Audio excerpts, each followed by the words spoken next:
melakukan perjalanan dari suatu negeri ke negeri yang lain. Nah, otomatis yang namanya kampung halaman itu pasti akan terngiang. Makanya beliau berdendang dalam diwannya, Diwan Syafi'i, sampai beliau berkata seperti ini. Kifan nabki min dzikri habibin wa manzili. Mari kita berhenti sejenak untuk mengingat orang-orang terkasih dan kampung halaman. Sekelas, sekaliber Imam Syafi'i masih hatinya itu terkait dengan kampung halamannya. Hampir-hampir nggak kuat. Untuk apa? Meninggalkan kampung halaman. Itu berat sekali. Ya, tapi karena untuk menuntut ilmu, tapi karena untuk suatu kemaslahatan, untuk berdakwah dan yang lainnya, maka akhirnya beliau harus bersafar, rihlah dari satu negara ke negara lain. Bukan cuma dari satu provinsi ke provinsi, tapi dari Mesir, dari Syam, seperti itu. Berrihlah mencari ilmu, kemudian mendakwahkannya. Nah, sampai beliau bilang seperti itu. Kifa nabki min dzikri habibin wa manzili. Mari kita berhenti sejenak, kita mengingat teman-teman terkasih di kampung halaman, wa manzili, dan juga apa? Kampung halaman kita. Bisikhtil liwa bainad dakhuli wal fahaumal. Di antara Bukit Siktil Liwa yang terbentang antara di daerah Siktil Liwa yang terletak di antara Bukit Dakhul dan Haumal. Innal tiyari hassaba yauman ila ardil haram. Tapi Masya Allah, ini kita lihat di atas kecintaan beliau dengan kampung halaman, ternyata kampung yang paling dia cintai adalah apa? Kampung haram, yaitu Madinatul Haram, kota Madinah. Kata beliau, wahai angin pagi yang berhembus, bila suatu saat kau tiba ke tanah haram, maksudnya di ini adalah Madinah. Nah, kata beliau, balik salami raudatan fiha nabi al-muhtaram. Masya Allah. Kata beliau, sampaikanlah salamku kepada seorang nabi kepada seorang nabi yang dia sangat mulia, seperti itu. Jadi setinggi apapun kecintaan beliau terhadap kampung halaman, ternyata lebih tinggi terhadap apa? Tanah haram. Karena di situ ada manusia yang paling tertinggi, paling yang harus kita cintai. La yu'minu ahadakum hatta akuna ahabba ilaihi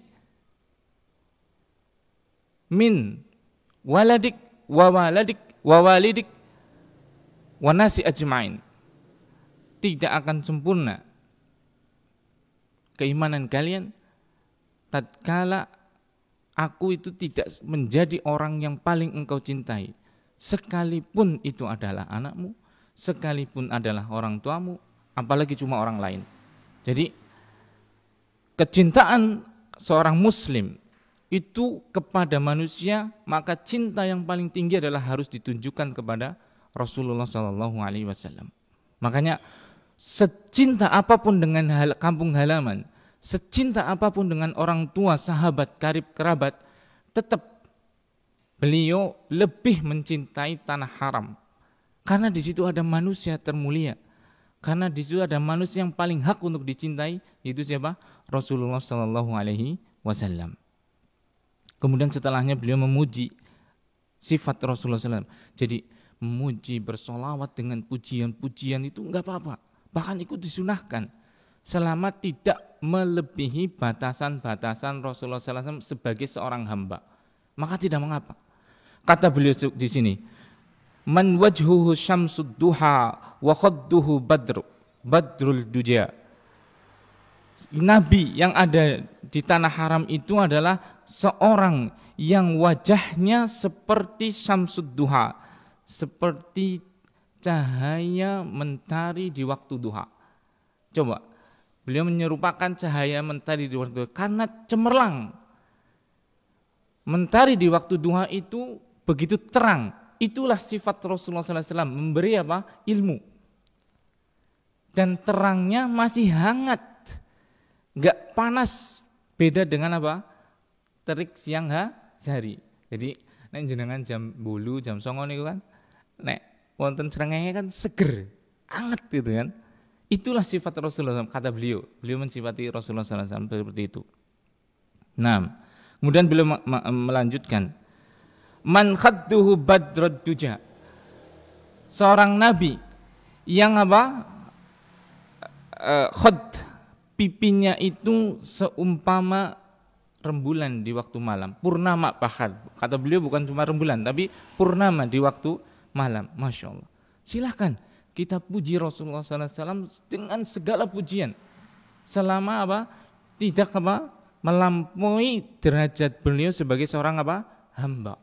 Kadang kita dengar orang-orang sholawatan kayak kita umat, loh sholawat kepada Rasul, memuji kepada Rasul kok kita yang mumet itu kan, berarti ada sesuatu, mungkin ilmu kita belum sampai, mungkin atau gimana gitu kan. Harusnya ada orang bersholawat memuji Rasul, tidak apa-apa, kecuali di dalam sholawat tersebut ada hal-hal yang apa, melampaui apa, batas memuji Rasulullah SAW di atas kedudukan beliau sebagai apa, hamba. Maka yang sampai kepada kesyirikan misalnya, yaitu yang perlu dikoreksi. Adapun kalau memuji beliau dengan kita puji, kita apa, sifati beliau seperti apa, maka tidak mengapa. Seperti itu. Man da'atuhu nurul huda waqafuhu bahrul hamam. Dia adalah seorang nabi yang akhlaknya, yang pribadinya berupa petunjuk. Masya Allah. Jadi semua langkah beliau, tutur kata beliau, gerak-gerik beliau, masuk ke kamar mandinya beliau itu semuanya petunjuk. Subhanallah. Jadi Rasulullah SAW seluruh peranginya adalah petunjuk. Nah, sampai pun mungkin itu yang bersifat jibili, yang bersifat kemanusiaan, itu tetap ada hikmah di baliknya. Misal Rasulullah SAW senang daging kambing paha bagian kanan. Ya, nggak apa-apa kalau kita ikut mengikutinya seperti itu. Tak, kalau diperiksa pasti ada manfaatnya, iya nggak? Minimal enak, gitu kan? Paha loh, enak kan seperti itu. Minimal enak, gimana Pak Zen? Niku. Jadi ikuti semua perintah Rasul yang berurusan dengan apa? Kemanusiaan beliau saja pasti ada hikmahnya. Apalagi kalau yang bersifat apa? Bahwasanya beliau sebagai apa? Nabi, seperti itu. Nah, dan tangan beliau adalah bahrul hamam, kata beliau, dan tangannya adalah lautan perhatian. Jadi beliau itu Imam Syafi'i menyebutkan bahwasanya beliau itu seperti laut yang begitu luas, apanya? Perhatiannya kepada umat. Makanya beliau itu enggak pernah berpikir untuk dirinya sendiri, kecuali apa yang untuk bisa menegakkan tulangnya, tulang punggungnya untuk beribadah. Seperti itu. Perhatiannya luar biasa. Sampai mau meninggal, sampai wafat, beliau yang teriakan apa? Umati, umati, umati. Seperti itu. Seperti itu. Beliau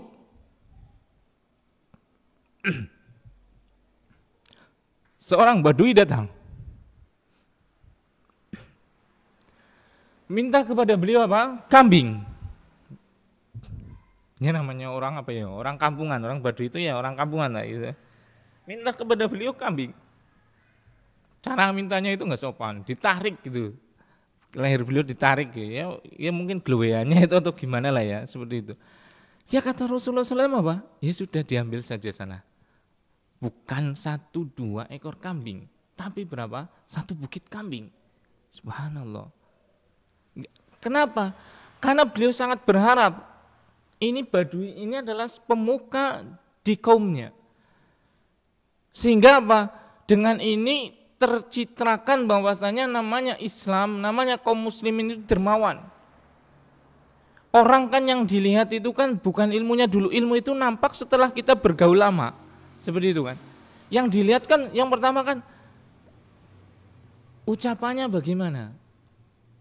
kedermawannya bagaimana, itu kan? Tingkah lakunya bagaimana, seperti itu kan? Gak akan orang tiba-tiba tahu, Masya Allah, si fulan, orang tersebut alim sekali, hafid Al-Quran. Dari mana kita tahu beliau hafid? Apalagi kalau pertemuan pertama. Pertemuan pertama itu yang kita kenal ada, Masya Allah, nikuti yang kok sumeh banget. Gimana? Senyuman, buatan medit, pulau pas, napa? Bertamu niku, ya Allah, apa? Jagung godok metu, apa maning? Cimplung gedang metu, cimplung bolet metu, ya kan? Sing jenengan dapal kan iku ya, dapalnya kan panganan itu kan. Seperti itu. Nah, pada baik Rasulullah SAW begitu. Jadi tatkala ada orang Badui datang, beliau memahami pasti yang akan dilihat utama adalah apa? Ya, yang kelihatan dari apa yang dilihat, berupa ucapan, berupa kebaikan, seperti itu kan. Ya sudah, lah kalau sudah kayak gitu coba dikasih satu lembah kambing, satu bukit kambing coba, ke kaumnya akan ngomong apa coba? Ya Allah ya Rabbi, tidaklah Muhammad kecuali orang yang baik gitu kan? Otomatis ya begitu apa? Tertarik dengan Islam. Lah kalau sekarang kita lihat yang tamu coba lihat, sing tamu mboten jilbaban ya pripun niki yo. Jen ditulis sih, yang tidak berjilbab dilarang bertamu ke rumah saya misalnya. Astagfirullahaladzim, seperti itu. Kan gimana? Ini sangat jauh daripada petunjuk Rasulullah Sallallahu Alaihi Wasallam. Kemudian ini yang ingin ini untuk sebenarnya ini ya bukan kajian lah ya, curhat itu mungkin ya lebihnya. Ini kata beliau, nakil fuadaka haitsu syi'ta minal hawa. Naam, dalam hal cinta bawalah hatimu kemana kau suka. Mal hubbu illa lil habibil awwali. Tidaklah cinta kecuali kepada kekasih yang pertama. Kekasih jenengan pun pinten Pak Zen seniki. Teksi setunggal nggih. Kekasih teksi setunggal apa pun nambah? Setunggal mawon. Berarti mboten saged raosaken niki. Nih yang berikutnya. Kamang zilin fil ardi ya'luhul fata. Berapa banyak rumah-rumah di bumi ini yang telah dibangun oleh seorang pemuda. Kata beliau, wahaninuhu abadan li awwali mangzili. Tetapi tetap hanin di sini. Hanin itu kekasih yang sangat terkasih. Itu apa? Kerinduan yang sangat rindu. Itu apa? Kecuali apa? Li awwali mangzili. Kecuali pada rumah pertamanya dia, kecuali pada apa? Kampung halamannya dia. Sekaliber Imam Syafi'i loh, yang imannya mungkin luar biasa, yang tidaklah hidupnya kecuali beliau curahkan kepada ilmu dan dakwah dan Islam, tetap masih apa? Sangat rindu dengan apa? Kampung halamannya. Nah, ya sama sebenarnya. Kadang juga, makanya sering sekali saya membaca diwan-diwan Syafi'i di luar kota sana itu ya, teringat apa? Kampung-kampung halaman, teringat Pak Zakir, teringat Pak Hanif, teringat Pak Mas Yono, teringat Pak Zen, teringat semuanya seperti itu. Teman-teman soleh di kampung halaman, teringat dulu saya di sini pernah tidur di belakang mimbar seperti itu. Seperti itu. Walaupun apa? Jasad di sana. Makanya sampai beliau melanjutkan diwannya, ayyuhar raqibul muyammimul ardi. Wahai para musafir yang hendak menuju ke kampung halamanku, akriminni ba'das salami li ba'di. Sampaikanlah salamku kepada apa? Teman-teman sejawatku di kampung halamanku sana. Inna jismi kama alimta bi ardi. Sungguh memang engkau tahu bahwasanya ragaku ini ada di Solo. Jenengan ngertos, kulo teng Solo, tapi ketahuilah wa fuadi wa malakihi bi ardi. Ketahuilah bahwasanya apa? Hatiku itu ada di kota ini. Subhanallah. Sekelas Imam Syafi'i. Masih apa? Kampung halaman itu masih terlalu dipikirkan. Apalagi anak seperti itu. Namun kadang ya tadi, untuk sebuah kemaslahatan, ada yang lebih penting, ada yang lainnya, akhirnya beliau harus meninggalkan kampung halaman untuk sebuah ilmu, untuk sebuah dakwah, untuk Islam, manfaat mungkin lebih banyak di sana, seperti itu, harus berhijrah, harus safar dan yang lainnya. Nah, jamaah rahimani wa rahimakumullah, ini sedikit diwan Syafi'i yang saya bacakan yang menunjukkan bahwasanya sebenarnya kerinduan saya dengan kampung halaman itu luar biasa. Sebagaimana Imam Syafi'i di sini, tapi ya karena kemaslahatan seperti itu ya, akhirnya ya masih di sana seperti itu. Kemudian ingin menyampaikan sedikit ilmu yang enggak lebih dari 15 menit mungkin ya, atau 10 menit itu ya.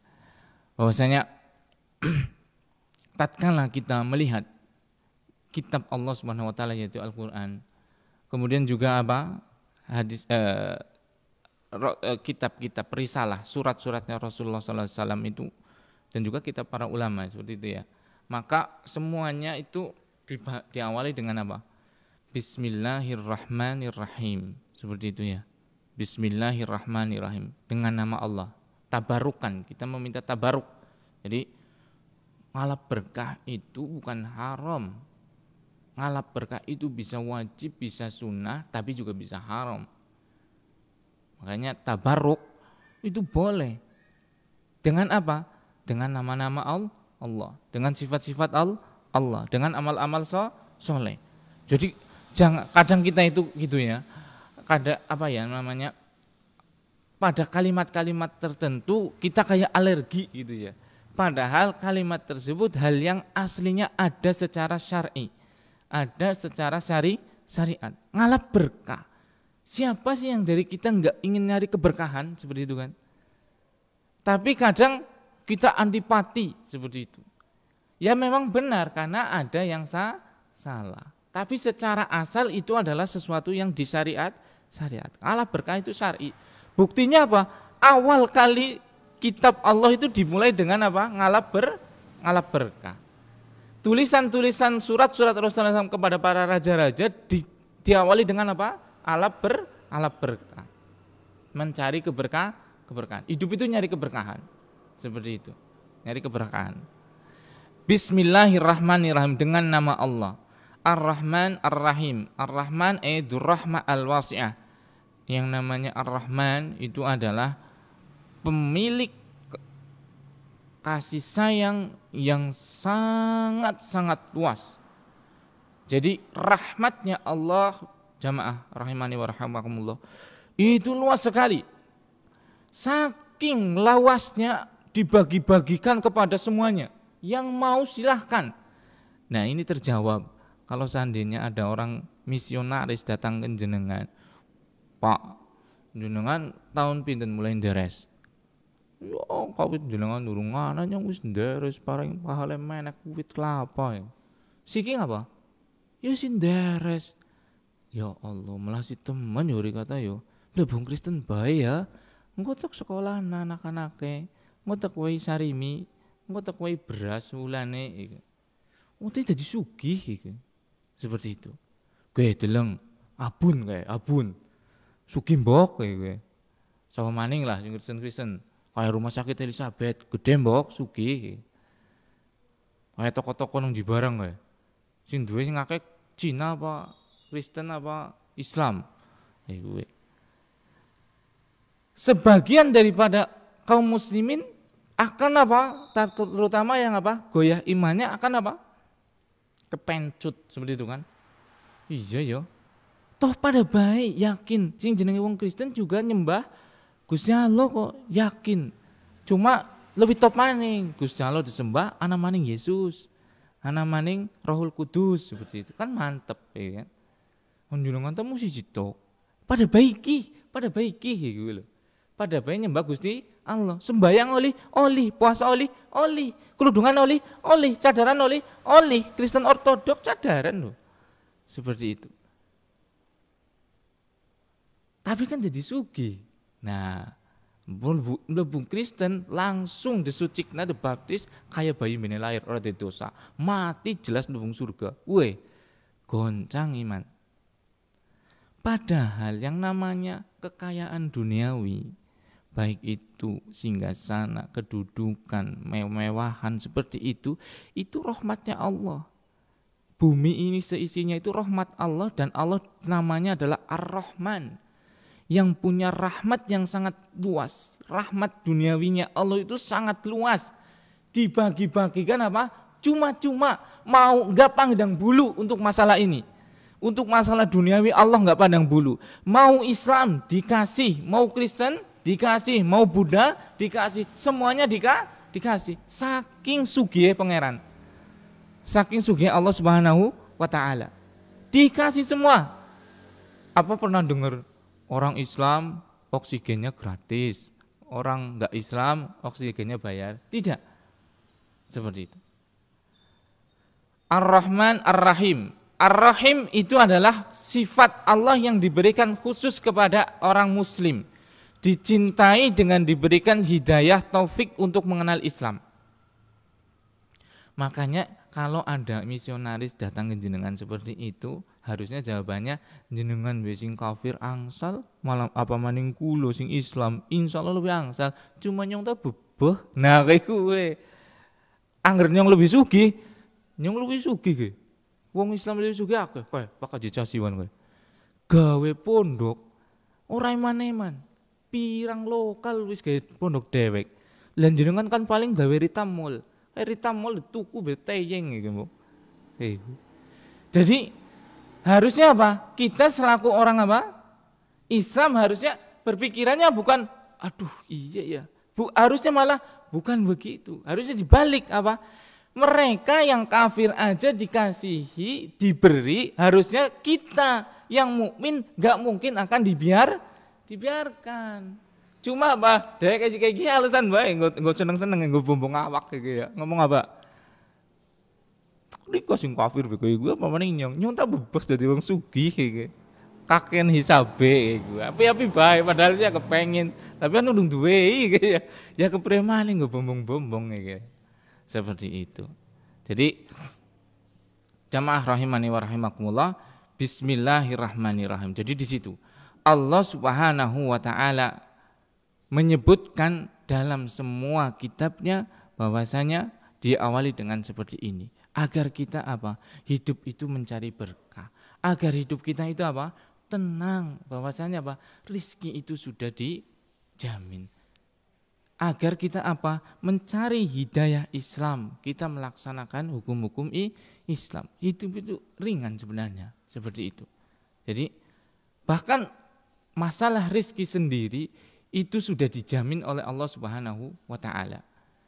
Bahwasanya dalam hadis yang diriwayatkan Muslim itu, sesungguhnya awal yang diwahyukan itu salah satunya adalah apa? Dicatatkannya apa? Rizki bagi seorang hamba. Hamba itu tidak akan pernah mati kecuali rizkinya sudah penuh. Itu sudah dicatat itu. Janin ketika umur 4 bulan itu yang ditulis itu empat hal.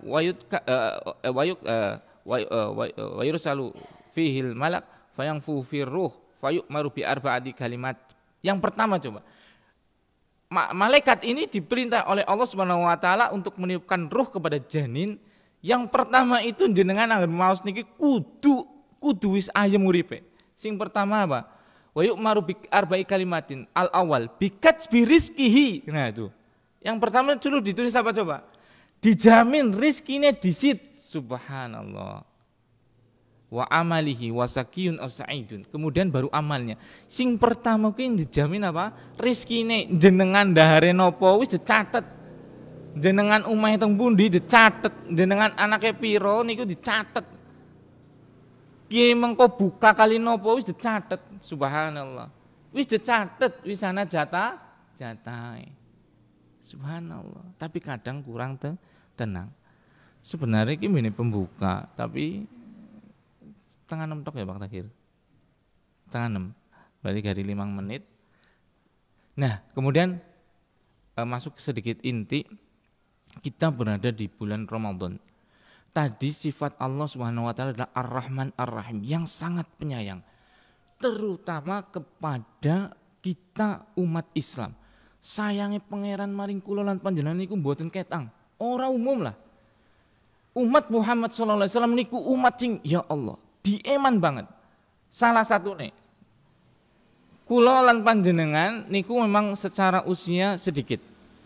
Kata Rasulullah SAW, sungguh umur umatku itu antara 60 sampai 70 tahun, sekitar segitulah. Ada yang kurang dikit, ada yang lebih dikit. Makanya sing pun sewidak, aduh, pun saya lupa. Sing pun sewidak niki nggih rada ngoco kados niku nggih. Itu seperti itu. Umurnya pendek. Jenengan ampun mire, ampun iri kali umat-umat terdahulu. Umat-umat terdahulu itu umurnya bisa ratusan tahun, bisa ribuan tahun. Bahkan ada seorang nabi yang berdakwah sampai 900-an tahun. Tentu potensi peluang untuk beribadah kepada Allah lebih banyak tidak? Iya. Adapun kita jauh sekali. Kalah mungkin secara umur. Tapi ingat, kita itu umat yang sangat disayang, umat paling disayang. Ummatan marhumah, umat yang sangat disayang. Makanya apa? Makanya salah satunya kita diberikan apa? Bulan Ramadan. Kenapa? Satu saja, ada malam Lailatul Qadar. Inna anzalnahu fi Lailatul Qadar. Sungguh kami turunkan dia, yaitu Al-Quran, fi Lailatul Qadar, pada Lailatul Qadar. Wa ma adraka ma Lailatul Qadar. Apa yang engkau ketahui tentang Lailatul Qadar? Lailatul Qadri khairum min alfi syahr. Malam Lailatul Qadar itu lebih baik daripada 1000 bulan. Ingat Bapak-bapak, satu malam sama dengan berapa bulan? 1000 bulan. 1000 bulan berapa tahun? 83-an lah kalau dikonversikan itu kan. Kalau jenengan umurnya, misalnya Pak Zen ini pun pinten Pak jenengan? 100 kurang pinten? Kurang 80 nggih. Kurang 20.